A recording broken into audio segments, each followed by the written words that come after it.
Doctor Prashanth madam గారికి, వేదికపై ఉన్న అధ్యాపక బృందానికి మరియు ప్రియమైన విద్యార్థులకు ఈరోజు సావిత్రిబాయి పూలే జన్మదిన శుభాకాంక్షలు తెలియజేస్తున్నాం.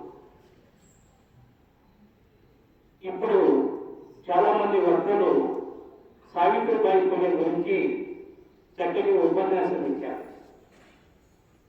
మరి ఈరోజు దేశవ్యాప్తంగా అన్ని కళాశాలలోనూ పాఠశాలలోనూ ఈ కార్యక్రమాన్ని ప్రభుత్వం విజయవంతంగా చేపట్టినది కూడా.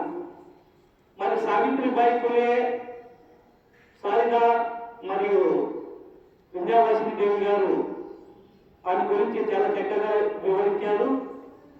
ముఖ్యంగా 1831 ఈ రోజున మహారాష్ట్రలో జన్మించారు. తర్వాత ఆమె ఎదుర్కొన్న అనేక సమస్యల గురించి కూడా వారు తెలియజేశారు. మరి భర్త అయినటువంటి బాపులే జ్యోతిరావు బాపులు మీకు అందరికీ తెలుసు. గొప్ప సంఘ సంస్కర్త. భర్త అడుగుజాడలోనే ఈమె స్త్రీ జాతికి అభ్యున్నతికి విశిష్టమైన సేవలు అందించింది.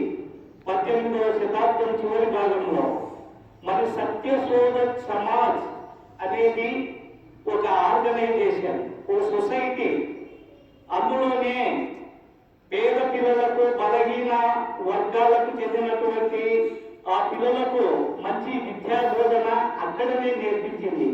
అందుకోసమే బ్రిటిష్ ప్రభుత్వము ఈమెకు అవార్డు కూడా ఇచ్చారు. ఆ రోజుల్లో భారతదేశపు తొలి మహిళా ఉపాధ్యాయురాలుగా మనందరికీ తెలుసు. మరి సమాజంలో ఆడపిల్లలు ఎదుర్కొంటున్నటువంటి సమస్యల గురించి ఆ రోజుల్లోనే బ్రిటిష్ ప్రభుత్వానికి వ్యతిరేక పోరాటాలు చేసింది. భారతంలో జ్యోతిరావు బాపులతో కలిసి పూణే, మీ అందరికీ తెలుసు, పూణే అనే నగరంలో ఇప్పటికి కూడా ఈ సత్యశోధక్ సమాజ్ ఒక కార్యక్రమాలను చేపడుతుంది ఆడపిల్లల కోసమే. మరియు ఈమె గురించి చెప్పాలంటే ఇంకా అనేక చేసిన సంఘటనలు ఉన్నాయి.